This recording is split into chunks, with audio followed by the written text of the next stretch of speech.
Hello વિદ્યાર્થી મિત્રો, આપણે ધોરણ 3 ગણિતમાં જે 30 તારીખે એક્ઝામ લેવાની છે તેના વિશે આપણે પુનરાવર્તન ભણતા હતા. તો આપણે સૌથી પહેલાં ભણી ગયા કે નીચેની સંખ્યાઓને શબ્દમાં લખો. ત્યાર પછી બીજું આપણે ભણી ગયા કે નીચેની સંખ્યાઓને અંકમાં લખો. ત્યાર પછી ગઈકાલે મેં શીખવ્યું હતું કે નીચે આપેલી સંખ્યાઓને વાંચો અને દરેક સંખ્યાની સ્થાન કિંમત લખો. ત્યાર પછી આપણે 10-10ની ગણતરી કરીને કોષ્ટક પૂર્ણ કર્યો હતો. હવે આજે આપણે આગળ વધીશું કે 50-50ની ગણતરી કરીને કોષ્ટક પૂર્ણ કરવાનો છે. તો અહીં આગળ જુઓ, દરેક સંખ્યામાં 50-50 ઉમેરતા જવાના છે. તો 250 સંખ્યા આપણને આપી છે. તો 250માં આપણે 50 ઉમેરીએ તો કેટલા થશે? 300. 300માં બીજા 50 ઉમેરીશું તો 350. ત્યાર પછી એમાં 50 ઉમેરીએ તો 400 અને ત્યાર પછી એમાં 50 ઉમેરીએ તો 450 અને અહીંયા આપણને 500 આપેલા છે. ત્યાર પછી 50 સંખ્યા આપી છે. 50માં બીજા 50 ઉમેરતા જવાનું છે, એટલે કે 100 થશે. 100માંથી 50 ઉમેરીએ તો 150, એના 50 ઉમેરીએ તો 200 અને ત્યાર પછી 50 ઉમેરીએ તો 250 થશે અને ત્યાર પછી થશે 300. હવે નેક્સ્ટ છે 100. તો 100ની અંદર 50 ઉમેરીશું તો 150 થશે. ત્યાર પછી 200, 250, 300 અને 350. નેક્સ્ટ છે 600. 600માં 50 ઉમેરીએ તો 650, 700, 750, 800 અને 850. નેક્સ્ટ છે 750. 750માં 50 ઉમેરીશું તો થશે 800, 850, 900, 950 અને થશે 1000. બરાબર છે. તો આ થઈ ગઈ 50-50ની ગણતરી. આ સંખ્યાઓમાં 50 ઉમેરતા જવાના છે. પૂછાશે એટલે તૈયારી કરજો. હવે નેક્સ્ટ છે કે નીચે આપેલ સંખ્યાઓના સરવાળા કરવાના છે. સરવાળા ધ્યાનથી જોજો, ખૂબ જ સહેલા છે. તેમ છતાં પણ એક વખત ફરીથી જોઈ લો કે 325 વત્તા 143. કોઈ પણ સંખ્યાનો સરવાળો કરતાં એકમથી શરૂઆત આપણે કરીએ છીએ. બરાબર છે. તો હવે 5 વત્તા 3 ઉમેરીશું તો 5માં 3 ઉમેરીશું તો 5 પછી 6, 7 અને 8 એટલે કેટલા થશે? આપણને મળશે 8. ત્યાર પછી 2 વત્તા 4. 2ની અંદર 4 ઉમેરીશું તો 2 પછી થશે 3, 4, 5 અને 6. કેટલા થશે? 6 થશે. ત્યાર પછી 3 વત્તા 1. 3 પછી ઉમેરીશું 1 એટલે આવશે 4. બરાબર. જવાબમાં હંમેશા બોક્સ કરવાનું ભૂલતા નહીં. મારે દરેક જણના જવાબમાં બોક્સ જોઈશે જ. ત્યાર પછી બીજી સંખ્યા છે 462 વત્તા 335. હવે જુઓ, અહીં આગળ 2 વત્તા 5 કરીશું તો 2માં 5 ઉમેરીએ તો 2 પછી આવશે 3, 4, 5, 6 અને 7. તો 2 વત્તા 5 બરાબર થશે 7. ત્યાર પછી 6માં 3 ઉમેરવાના છે. 6 પછી આવશે 7, 8 અને 9. ત્યાર પછી છે 4 વત્તા 3. તો 4 પછી આગળ ઉમેરીએ તો 5, 6 અને 7. તો જવાબ આપણને શું મળશે? 797. બરાબર. વિદ્યાર્થી મિત્રો, તમે રફમાં લીટી કરીને પણ જવાબ મેળવી શકો છો. દાખલા તરીકે અહીંયા આગળ 6 આપ્યા છે. 6 વત્તા 4. તો 6 પહેલાં 6 લીટા કરો. 1, 2, 3, 4, 5, 6 અને ત્યાર પછી 4 લીટી કરો. 1, 2, 3, 4 અને પછી બધી લીટી કાઉન્ટ કરવાની. 1, 2, 3, 4, 5, 6, 7, 8, 9, 10. બરાબર. તો 6 ને 4 થશે 10. હવે 10ની શૂન આપણે અહીંયા મૂકી અને 1 વધશે. ક્યાં મૂકીશું? વદીમાં, એટલે કે શૂન્યની ઉપર. યાદ રાખજો, હંમેશા વદી મૂકો ત્યારે શું કરવાનું છે? ગોળ રાઉન્ડ વદીની ઉપર કરવાનું છે. હવે 1માં 0 ઉમેરીએ તો 1ના 1 જ રહે અને 1માં પછી શું ઉમેરવાનું છે? 2 ઉમેરવાના છે.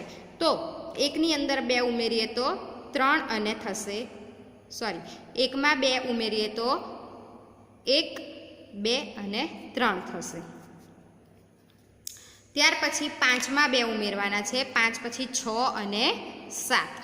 તમે આ રીતના આંગળીથી પણ ગણી શકો છો, ગણતરી કરી શકો છો, અને આ મેં જે લીટી કરીને કરાવ્યા છે એ પ્રમાણે પણ તમે ગણતરી કરી શકો છો. હવે 220 વત્તા 130 છે, તો 220 વત્તા 130નો સરવાળો કરીએ તો 0 વત્તા 0 0 જ થશે, એ તો બધાને ખબર જ છે. હવે 2માં 3 ઉમેરવાના છે, તો 2 પછી 3 4 અને 5 થશે. ત્યાર પછી 2માં 1 ઉમેરવાનો છે, તો 2 પછી થશે 3. બરાબર છે. આ બનાવી દીધું આપણે જવાબનું બોક્સ. નેક્સ્ટ છે 235 વત્તા 146. 5માં 6 ઉમેરવાના છે, તો 5 પછી આવશે 6 7 8 9 10 અને 11. કેટલા થશે? 11 થશે. એટલે કે 11નો 1 વધી પડી 1. વધીની ઉપર હંમેશા શું કરવાનું? ગોળ રાઉન્ડ. હવે શું થશે? 1 ને 3 4 થશે, 4 ને 4 થશે 8. એ તો બધાને ખબર જ હોય. 2માં 1 ઉમેરીશું તો થશે 4. આ થઈ ગયો તમારો સરવાળો. નેક્સ્ટ છે 453 વત્તા 222. તો 3 વત્તા 2 કેટલા થશે? 3 ને 2 થશે 5.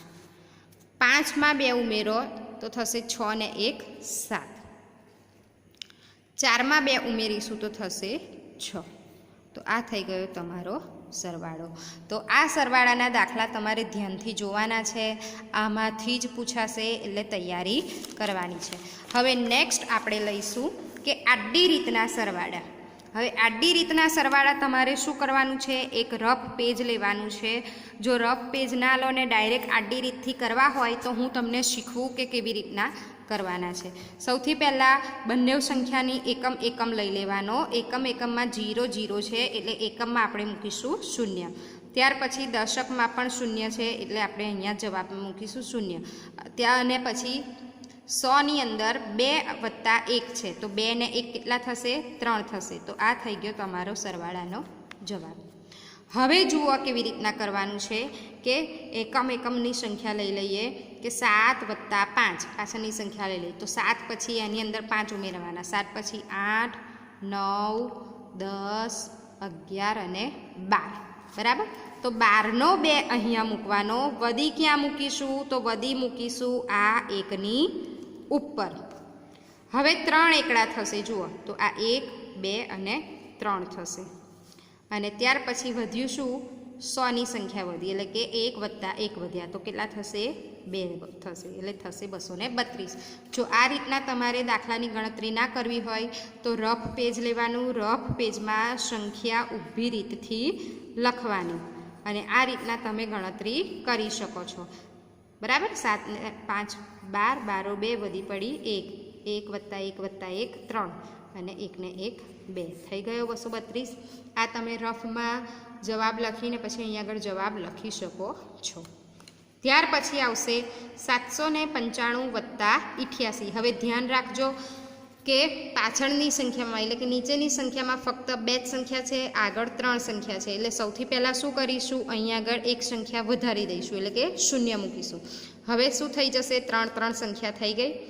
5 વત્તા 8, એટલે કે 5માં બીજા 8 ઉમેરવાના છે. તો શું કરીશું? 5 પછી 6 7 8 9 10 11 12 અને થશે 13. 13નો શું થશે? 3. અને વધી ક્યાં મૂકીશું? 9ની ઉપર. 9 ને 1 કેટલા થાય? 10 થાય. 10માં 8 ઉમેરો એટલે થશે 18. 18નો 8 વધી મૂકીશું 7ની ઉપર 1. 7 ને 1 કેટલા થશે? 8 થશે. 8માં 0 ઉમેરીએ તો 8 જ રહે, એટલે તમારો જવાબ થશે 883. બરાબર. આ રીતના ના આવડે, આડી રીતથી ના ફાવે તો તમારે ઊભી રીત નોટબુકમાં રફ પેજમાં ગણતરી કરી અને આ રીત કરવાની છે. પણ આશા રાખું છું કે તમે આડી રીતથી આ રીતે જ સરવાળો કરો. હવે આગળ છે 140 વત્તા 135. તો 0 વત્તા 5 કેટલા થશે? 5 જ થશે. 4માં 3 ઉમેરો તો 4 પછી 5 6 અને 7. તો 4 ને 3 કેટલા થશે? 7. અને 1 ને 1 થશે 2. 275 જવાબ આવશે. હવે જુઓ 13 વત્તા 81 છે. ખૂબ જ સહેલો દાખલો છે. 3 ને 1 થશે 4 અને 1 ને 8 થશે 9. 94 જવાબ આવશે. હવે આ 3 સંખ્યાનો દાખલો છે 453 વત્તા 222. તો 3માં 2 ઉમેરીશું. કેટલા થશે? 3 ને 2 5. 5માં 2 ઉમેરો 7 અને 4માં 2 ઉમેરીશું તો થશે 6. તો આ થઈ ગયા તમારા આડી રીતના સરવાળા. બરાબર છે. તો આ રીતે તમારે આ એસાઇનમેન્ટ છે, આ પુનરાવર્તન છે એ તમારે તૈયાર કરવાનું છે, વાંચવાનું છે, લખવાનું છે અને પરીક્ષામાં પણ આ રીતના પૂછાશે. આવતીકાલે વ્યવહારુ દાખલા શીખીશું. ત્યાં સુધી આટલી તૈયારી કરજો. બાય.